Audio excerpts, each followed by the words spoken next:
Hello, welcome to Mechanicsburg Mystery Presents A Conversation with Mindy Quigley.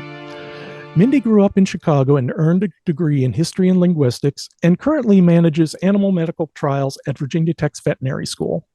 And that's all I'm going to say at the moment because her background is so much more fascinating. I'd rather have her tell you than me give you the short version of it.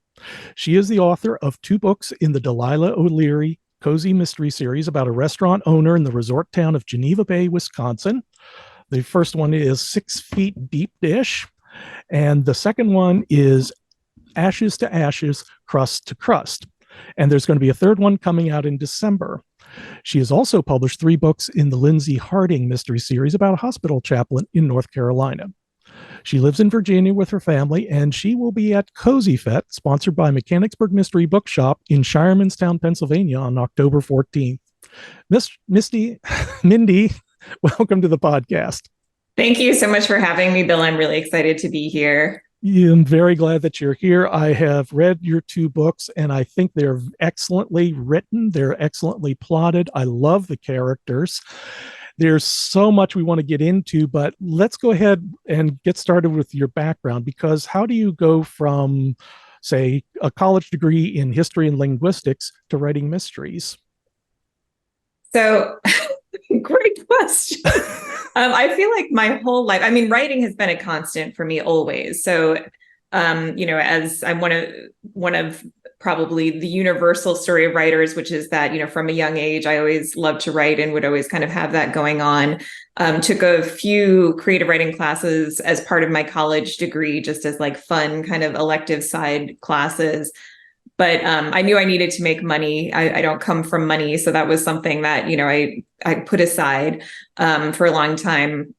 But then there was a year, my husband had a traveling fellowship, which meant that I couldn't work that year. Basically, we were moving all over the places he was doing research.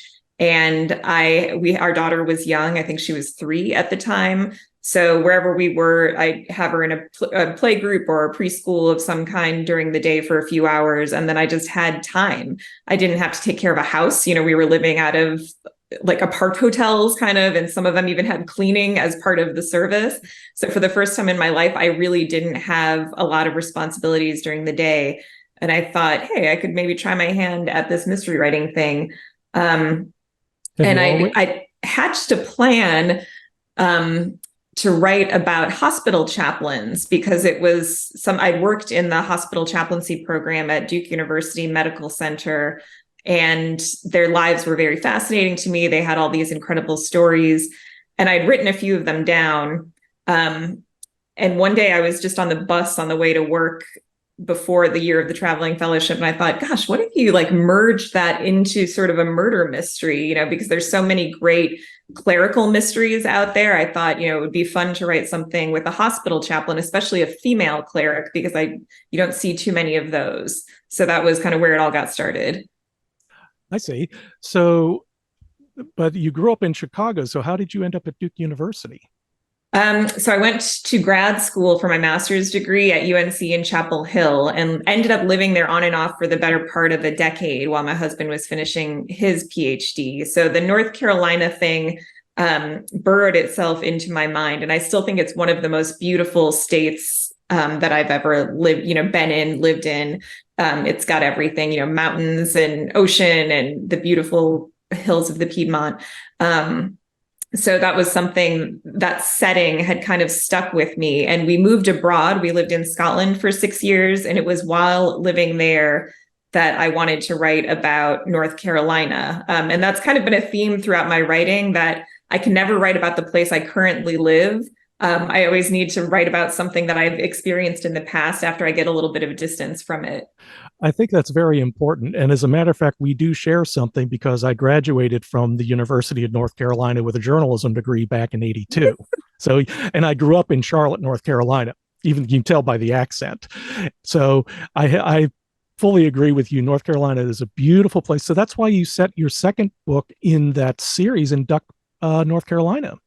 That's on the coast, that the Outer Banks. that Lindsay Harding series is set in North Carolina, and I move it around a little bit just to explore the different geographical regions, and some of the history of North Carolina too is woven through that series. So that's kind of where the history piece of my training came in, because mostly for work, again, needing to make money. I've worked mostly in the biomedical sciences through, my day jobs, but the historian part of me has been able to be fulfilled through the research and writing that I've done in my fiction.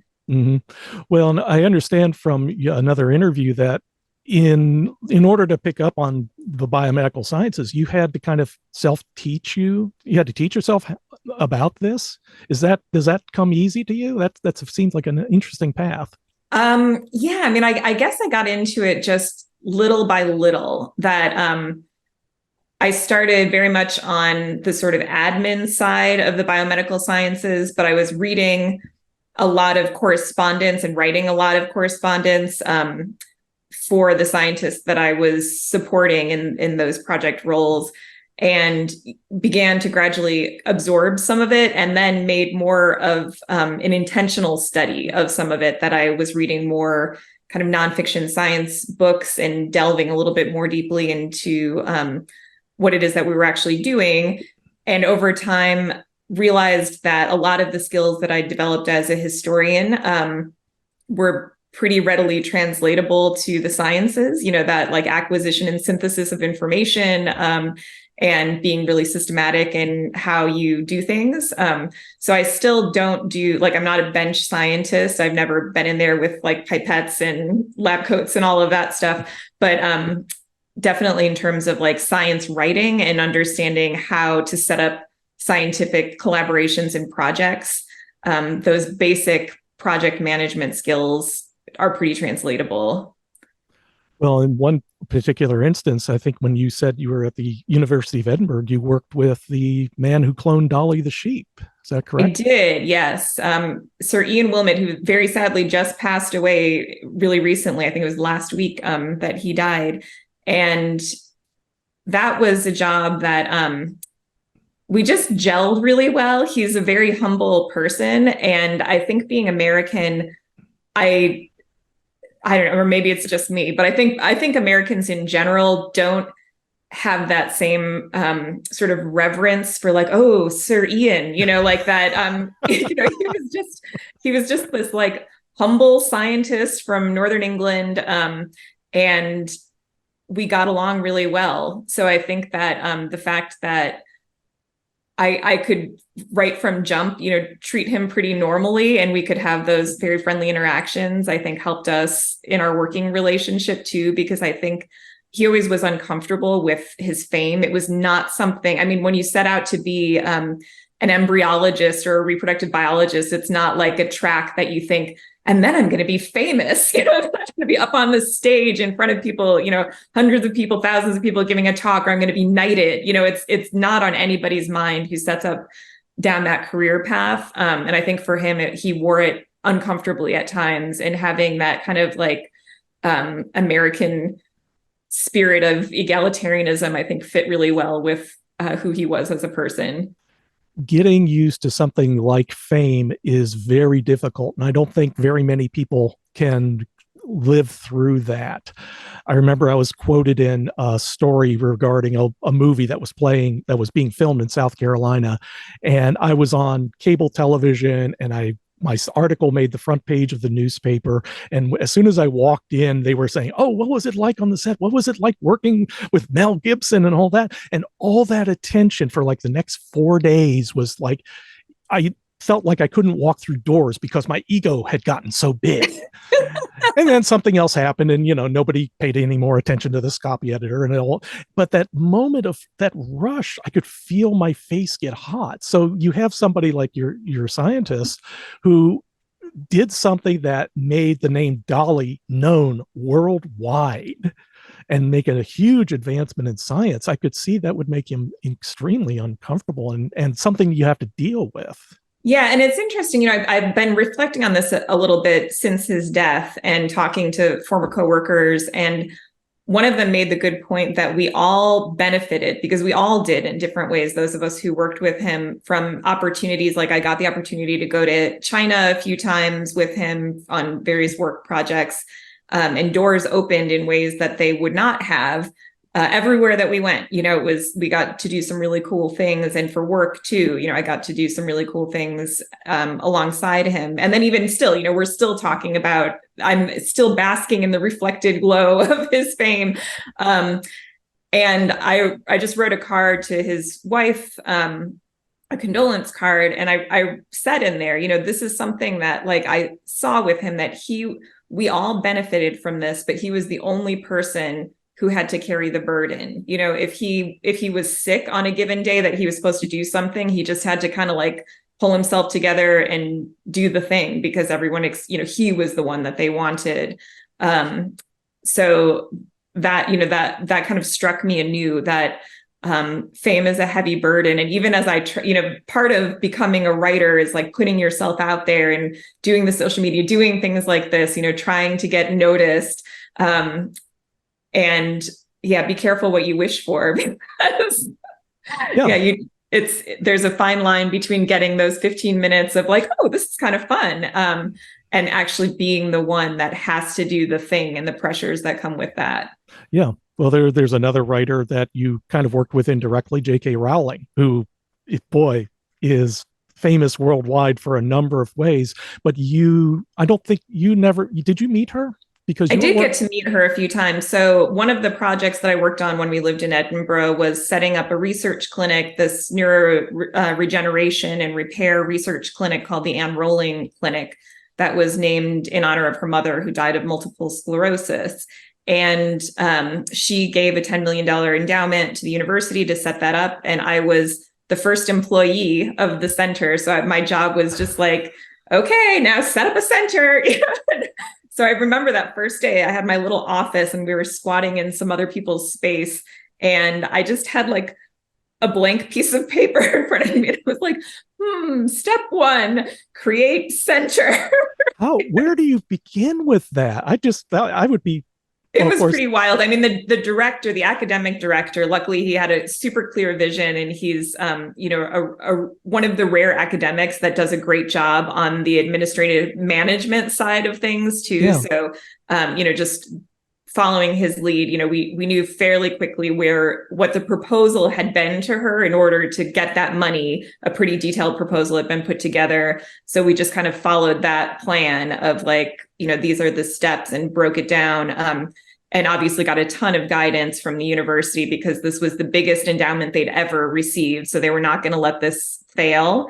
But yeah, that first day of being like, okay, so now I kind of work for J.K. Rowling and I don't know what I'm doing, was a weird day. But yeah, she visited a few times during the life cycle of the project, and she was great. But again, there was somebody that I don't think ever set out. I mean, how could you have any inkling of that kind of fame would come from writing a children's book? It's just insane what happened to her.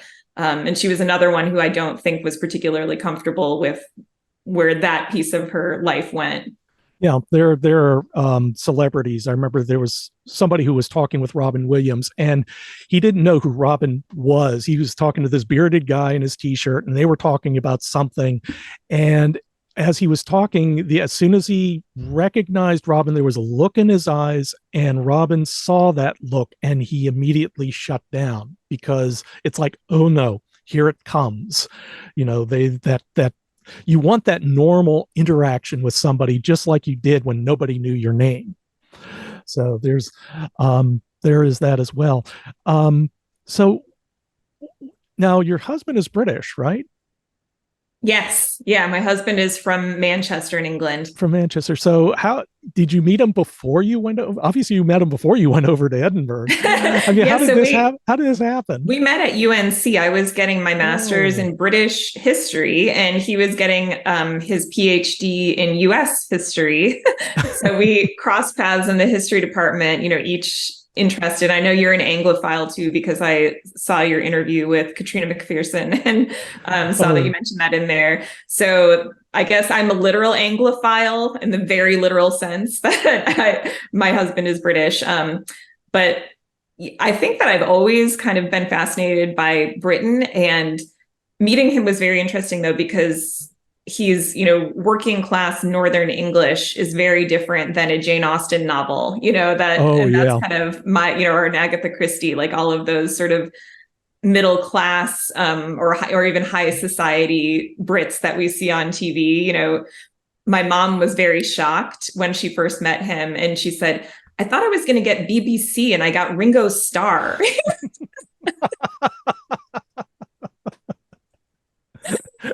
Yes, a friend of mine married a man from Liverpool, and Yes. I've met him a couple of times, and he's a very nice guy. So I'm already kind of used to that accent as well. Of course, I'm also a Beatles fan, so that sort of thing comes naturally. And of course, he's also now in his kind of prime place because, if I understand right, he's a Civil War historian, or he Yeah, teaches that's Civil what led War, us and he's back in. here ultimately. He loved living in Scotland. It's fairly close to his family, and it's a beautiful city. So we were pretty well settled there. But then this opportunity came up. A friend from graduate school told him that the directorship of the Civil War Center here at Virginia Tech was coming open and that he should apply. And really, it's been a great move for him career-wise. And for me too, I love living in Virginia. It's a lot, actually, this part of Virginia is a lot like North Carolina. And yeah, this part of the world is climate-wise vast improvement over Scotland. But then also, yeah, just being back in my home country, really enjoying it. Yes, we visited Charlottesville, which is a favorite place of mine. Yes. And we stayed at a bed and breakfast, and it was the only place we stayed at where we didn't have screens on the windows because there wasn't a need there was no mosquitoes. There was just no problem. It was beautiful weather, absolutely gorgeous. So yes, Virginia, and of course, I'm a Civil War buff as well. So Virginia has a peculiar place in the landscape of my mind, combination of Richmond, and my wife served at the Norfolk Naval Station as well. So we have a lot of memories of different parts of Virginia as well. So let's move on. We'll go ahead and start talking about your pizza mystery series as well, because you've gone to biomedical, to learning how to run a restaurant. And one of the things that really struck home with me is just how well you got the sense of what it's like to work in a restaurant, because I have as well, and what you have to do in order to do that. How did you come to understand restaurant culture, might be the best way to put it? I think I absorbed it passively to some extent. My mom waitressed when I grew up. That was the job that she had when I was a young child. And I still remember her, putting on the ugliest uniforms you can possibly imagine, with these like frilly little aprons. But she is kind of like the Melody character in my books. Melody is the hostess, not a server, but my mom just had this ability to remember everybody's name in order, and be really excited and upbeat about work every day. She's just this ball of energy.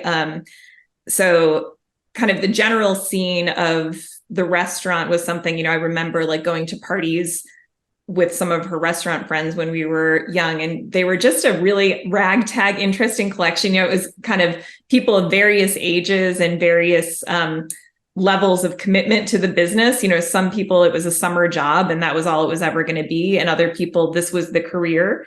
And that was, I think the sense of the people probably comes from some of those early memories that I had of that restaurant that she worked in.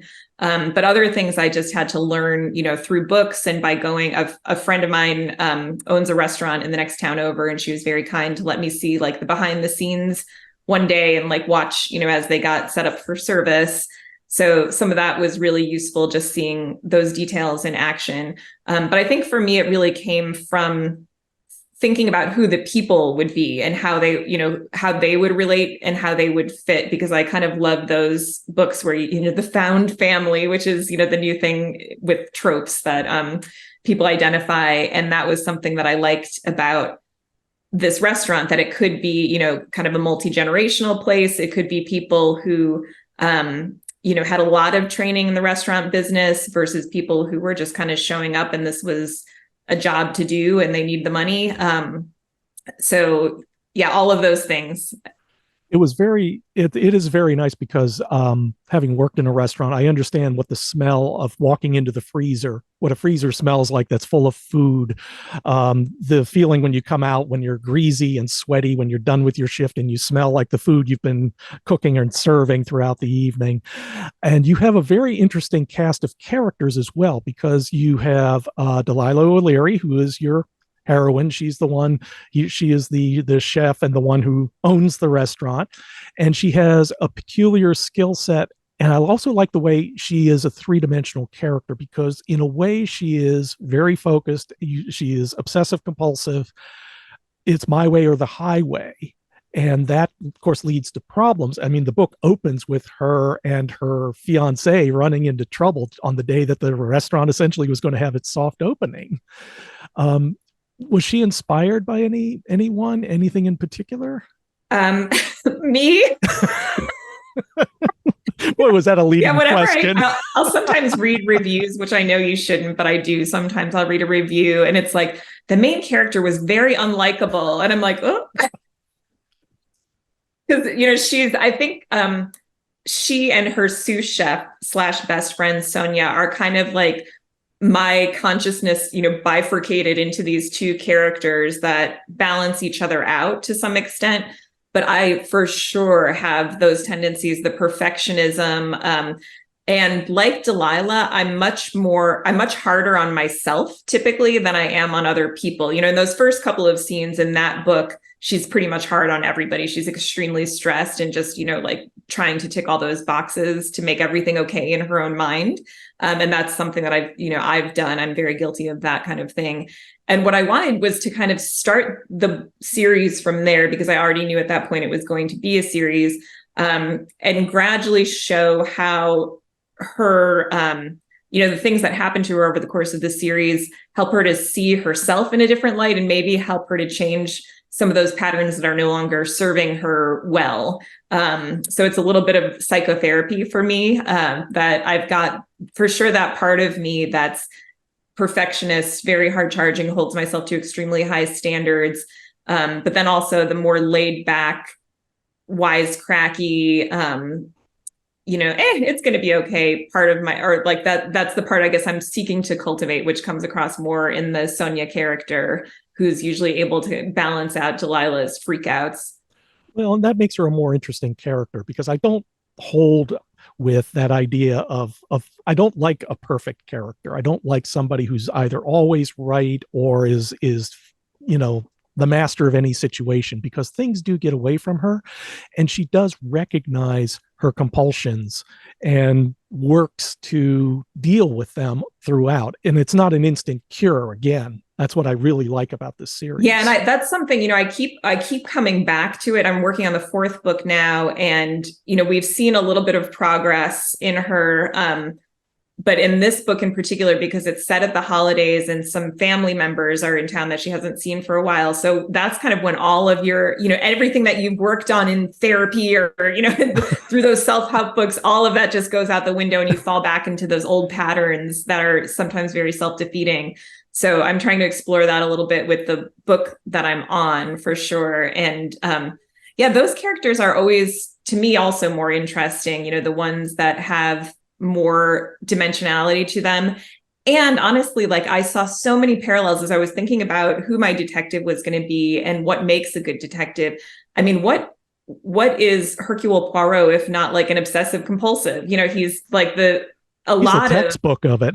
Yeah, a lot of fictional detectives share that same skill set of being very entrepreneurial, very confident in the way that they present themselves, very demanding of other people, but then also, have that, maybe some insecurities underlying that, because otherwise, why would you want to spend all your time solving crimes and hanging out with criminals? And I think it's, there's some overlap that I saw with the skill set of detection and the skill set of this particular chef. Yeah. Now, could you go into just a little bit of detail about your cast? Because you've got a lot of, I think, of really nice variety of people here. Because you already mentioned Delilah, and then there's Sonia Perlman Doctor, and you actually make a joke about her last name, which is Dokter. She's part of a family of lawyers, am I right? Yes. Yeah. So when I was setting out, so some of it, this is intentional. And again, this is probably like you're seeing the two parts of my personality that as I was thinking about who are my characters, knowing that it's going to be a series, I was thinking about what skills might each person need to bring to bear at some point. So I have our bartender is this handsome Puerto Rican man who's, like she met him in Puerto Rico slinging drinks in a beachside cabana, and he blew her mind with his ability as a mixologist. So she hires him to come up to work for her as a bartender, but he's also an Army reservist. So he's retired from that, but he did that for 6 years because I was thinking, at some point we may need someone with some skills, in like fighting and like knowing how things work on that side of, the military side of things. So he'll be the muscle then if he needs to be. So, make him plausibly have a little bit more, all around nature to his character. Like, he's just from that, he's smart, he's driven, that he has some skills. And then Sonia has this family of lawyers because again, sometimes you need somebody who knows a little bit about the law in any given scene. And then she plausibly has that. And she can always call this cousin or that uncle to come, to the rescue if anything is needed legally. And then I wanted this young, bright character, like I said, the Melody character, who's the host at the restaurant, is based, just very loosely. Again, my mom is not like, she's going to find that a really odd comparison. I think if she listens to this interview that I would compare her to that character. However, that pep and that, like sort of those people skills, I think are something that the two of them, really share. And that was something that I wanted. And I also wanted her to be local, really well grounded in the local scene in Southern Wisconsin, because a lot of the main characters are Chicago transplants because it's a deep dish pizza restaurant. And the setting, which is loosely based on the town of Lake Geneva in Wisconsin, well, not loosely, very tightly, I should say, based on that town. Those places have that overlap between people from Chicago coming back and forth for more than 100 years now. So I needed somebody who really was represented that Wisconsin life. And then there's this other character, Rabbit, who's the dishwasher, busser, kind of jack of all trades in the restaurant. And that character was not written in initially. This is like where the sort of like freewheeling Sonia side of things comes in, that I had this like really well prepared, plot. I had all my little character summaries. And then randomly this character shows up one day in a scene. I'm just writing a scene and boom, there he is. It occurs basically after the disaster, after the murder, the restaurant's closed. And like you said, he just literally shows up and says, I have an interview for a job. And I absolutely adore that scene. That was one of those moments. Not a scene I intended to write. And as soon as he was on the page, I'm like, this guy's staying, that I realized that, he has to stay. And he's somebody, he's been in and out of prison a lot. He has substance abuse issues in his past. And it's been a really interesting way to explain, because you've worked in a restaurant, that's extremely on point, for who takes those kind of entry level restaurant jobs. A lot of times are people who are passing through or maybe haven't been able to get another steady line of work for whatever reason. And so that felt very, very real. But then also the fact that he has some of these connections to the criminal element and that he's been on that other side of the law has come in handy more than once, as I'm writing the series. So that's a character I've really enjoyed. And then there's Delilah's Aunt Biz as the other major character. Biz, short for Elizabeth. And she's somebody who Delilah moved to Geneva Bay to be closer to her, but their relationship, they're just too similar and they butt heads all the time. But exploring some of those issues around taking care of an elderly relative and, maintaining your own independence while you're helping them maintain their independence, boundaries, all of that stuff has been able, has been fun to explore through the series as well. Well, that theme shows up in the first book because Biz has a caretaker, and I won't go into the story, obviously, but as someone who is, my wife has had to take care of her mother and father. My parents are gone, but we have to deal with their aging issues as well, and caretaking issues, and how much oversight can you exercise? How can you be the parent to the parent who parented you? And I felt that quite a lot. That it shows up actually in two different characters as well. So I like the way that you explored that in the first book. You also have, of course, Detective Calvin Capone. What can you say about him? Yes, so Detective Calvin Capone, I almost immediately, as soon as I thought of deep dish, pizza as being the thing that I was going to propose for the series, I wanted that character. So Calvin Capone is the maybe just one great. I can't remember how many greats. I lost track too. So he's the descendant, let's say, of Al Capone. And that was partially just because I wanted to really double down on some of those Chicago influences that are present in the real Lake Geneva / Geneva Bay, because it was a mobster's hideout. And that's a big part of the history of that place, that it's pretty proximate to Chicago.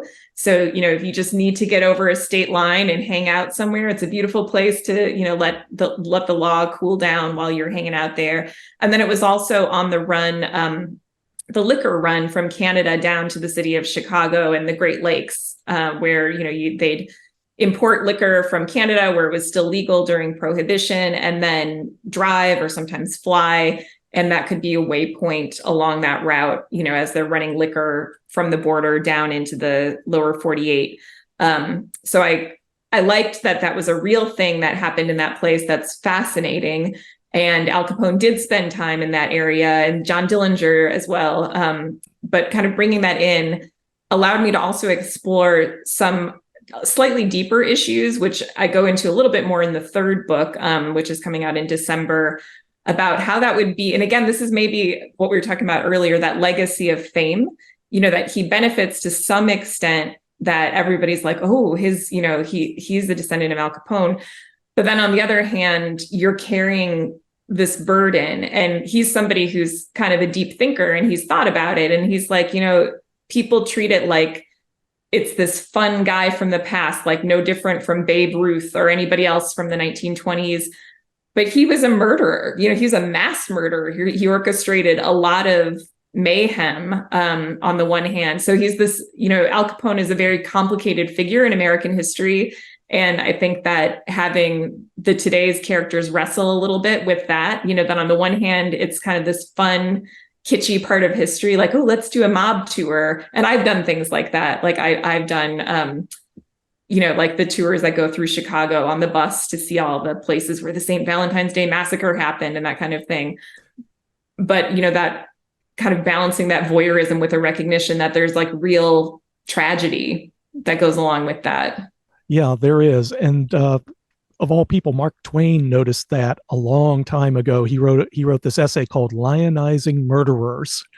And it was a little essay back in somewhere around 1867 about how a murderer who's being put on trial and he's going to be hung, and how he's treated as a pet by the town because he's this tragic figure who's going to face his death.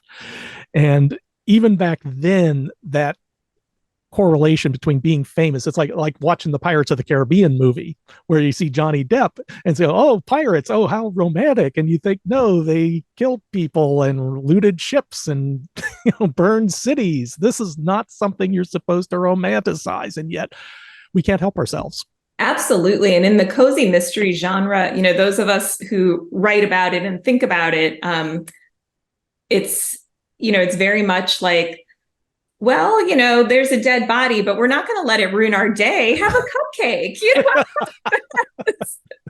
and I think that sort of escapism and sort of making sense of death and of the past and all of that are things that we need to do as humans. And it kind of like Day of the Dead, or Halloween, that you take something scary and you make it funner or sweeter than it is, because it's, this is a bad thing. Death, murder, these are things that are hard and that are part of life. Evil is something that we all have to contend with, and try to make sense of.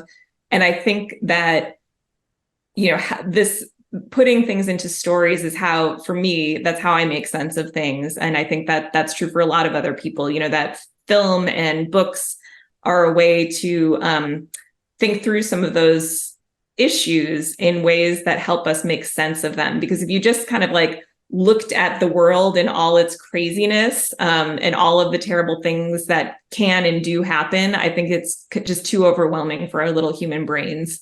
Yeah, I just saw a review of a movie I had forgotten about. It's from like 1999 called Life is Beautiful. Oh, yeah. About, yes, the Italian man and the Holocaust, and how an attitude can help support you through the most desperate of times. But also, I was also reminded, because as you're talking about, and this is what I liked about your attention to detail, because you have Calvin Capone here, who's a relative of Al Capone, and the restaurant, Delilah's restaurant, is decorated in a very unusual way. And again, you thought of inserting this, and again, I looked at this and went, wow, that is really fun. What did you do? How was the restaurant decorated? The restaurant has artwork that's hung from the ceiling that depicts famous characters from Chicago history, famous real people from Chicago history. So it'll have, Oprah and Michael Jordan, Jane Addams. But then it also has not so savory characters from Chicago history. And the way that they're depicted is that the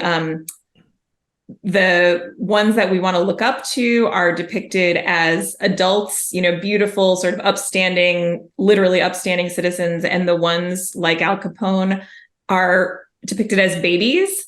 So in the scenes that, like the paintings will have somebody like Jane Addams, looking, maternal and strong. And then you've got your baby Al Capone looking, throwing a little tantrum there in his little diapers.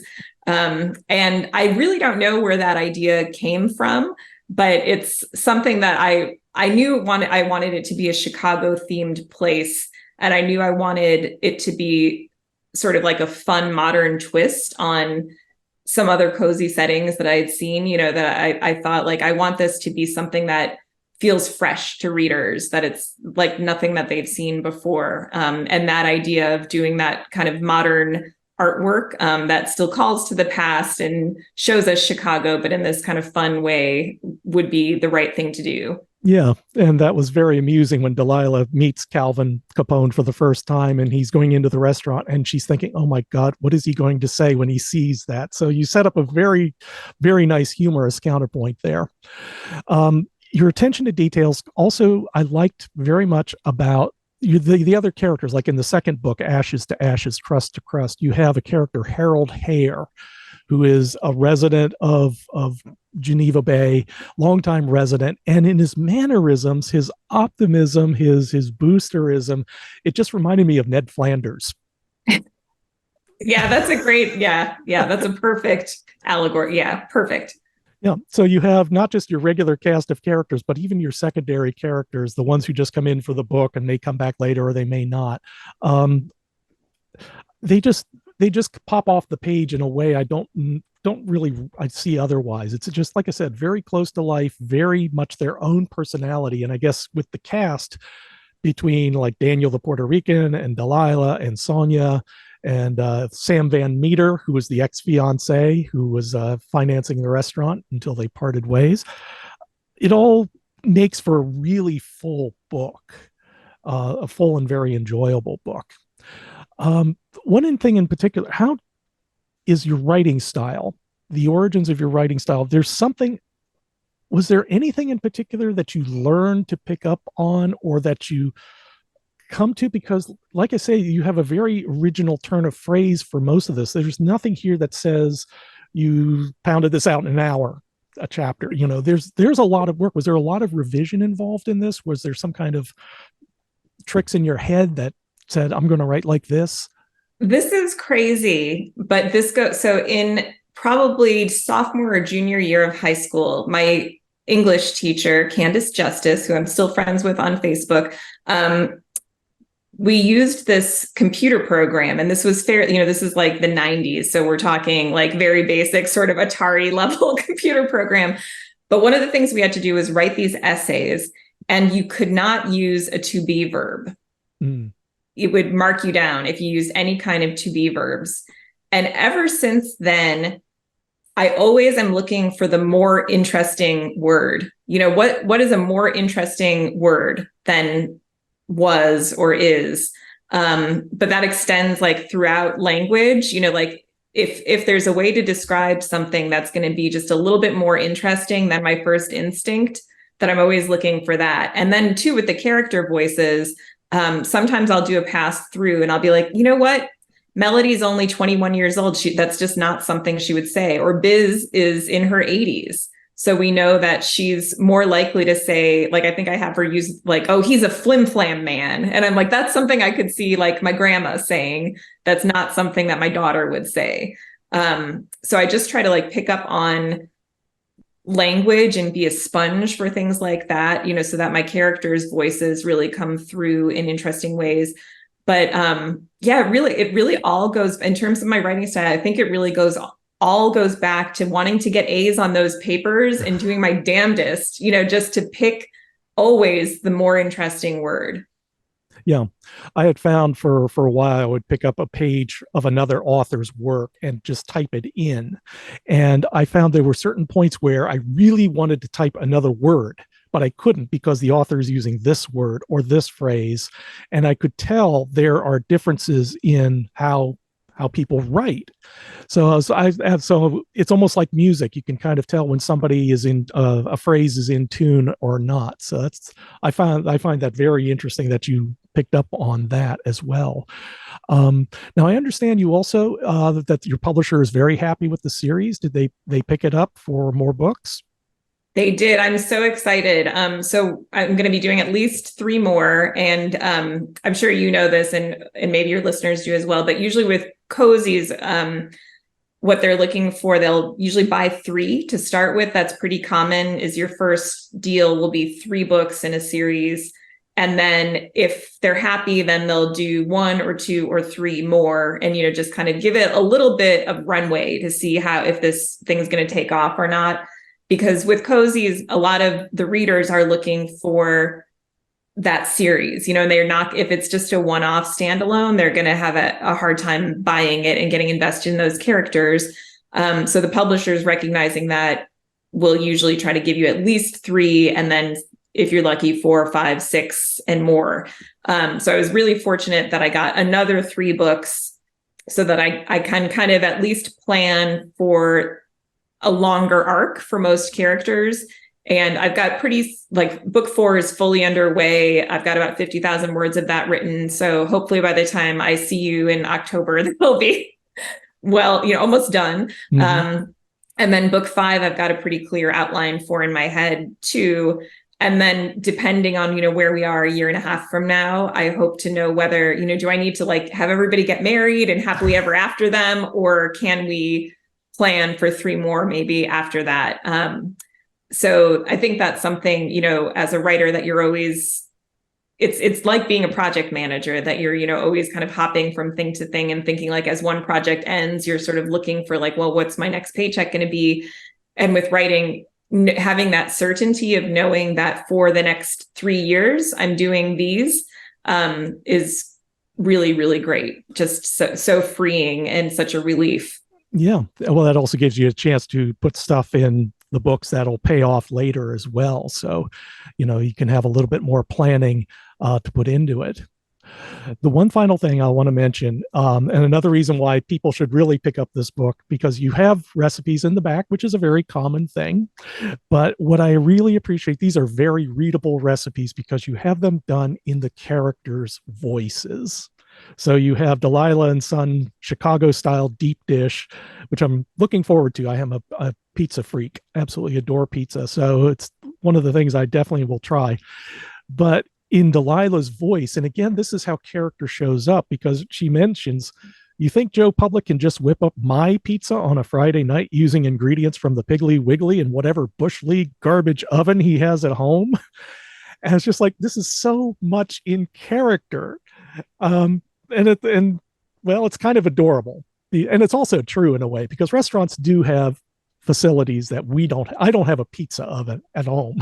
Yeah, and that came a little bit from my stress trying to write those recipes, because it's, who makes deep dish pizza at home? It's not something that people make at home. It's like a ton of work. And as I was putting the recipes together, I would try something like I'd get a crust recipe off of the internet. And luckily this was actually during COVID. And luckily my daughter, who's 17 now, she had a lot of time off school because she was doing homeschool that year.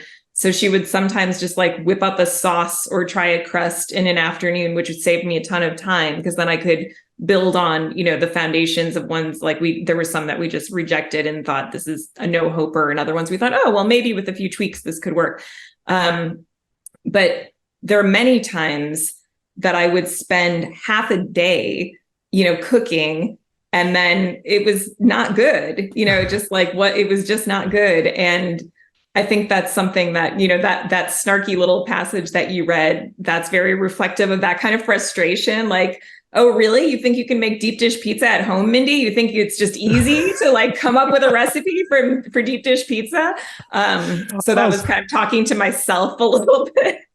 Okay, so this is your character looking over your shoulder going, I think sure, so. Yeah, luck, I think kid. so. And I always find that I'm psychoanalyzing myself, whether I mean to or not. There are things that come out, and interviews like this are sometimes the most illustrative places for that sort of thing, where I'll be talking and I'm halfway through something and all of a sudden I'm like, wait a minute, that's from my childhood.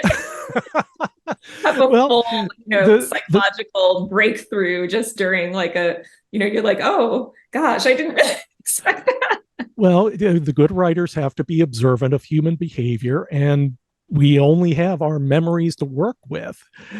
And we have to deal with people who say, and I remember this, my first wife had read a short story of mine, and she said, did you base that character on me? And I said, I don't know. Do you like it?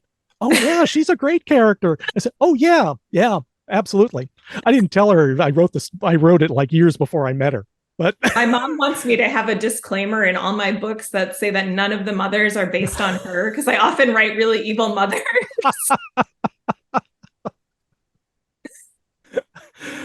Oh, Mindy, the time has flown by. I think we have to part ways for the moment. But I want to remind listeners that the Mechanicsburg Mystery Bookstore has Mindy Quigley's books for sale, Ashes to Ashes and Crust to Crust, and the first book, 6 Feet Deep Dish. Definitely start with the first one. It's well worth it.